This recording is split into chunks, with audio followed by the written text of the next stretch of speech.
Land preparation na po. Tapos na magani. Ngayon land preparation para makapagtanim na uli dahil rainy season pa rin. Tatanim sila uli ng palay. Good morning. Nanong tanong ko niyan? Palay. Nanong variety? 440. 440? Oh, hybrid yan. Hybrid? Ano yung hybrid? Inbred. Certified seed yun eh. Selim yung tao Government. government. Kaya yan eh, libre.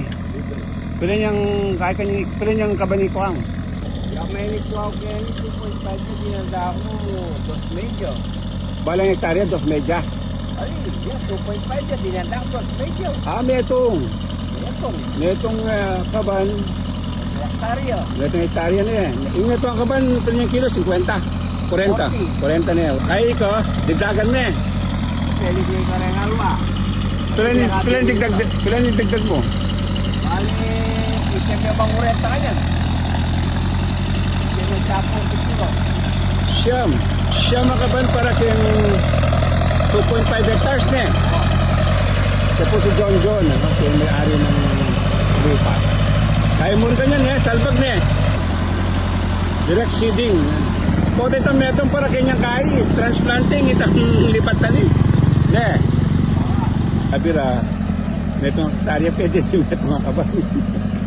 O lang yung kain, yung ortilano, yung farmer, manyugrado eh, niya dalagdagana. Magkano yung bayad kayong traktora kanyan?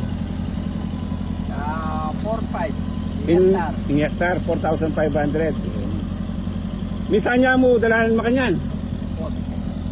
Akay, aswe-aswe na ne. Itang nang malating traktora ne. 11,000 hanggang kayo makasalbag na ka. Ay, makin bayad niya pang makina ito.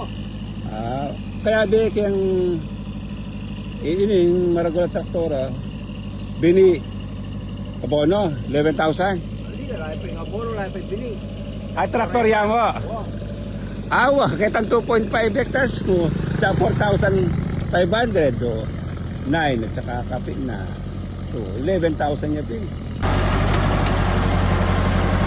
The payment for this tractor per hectare is 4,500 for this first stage of land preparation. According to the farmer, we will be using a variety of rice called N6 PSB RC 440. And the seeds was taken or is given by the government as its subsidy to the farmers.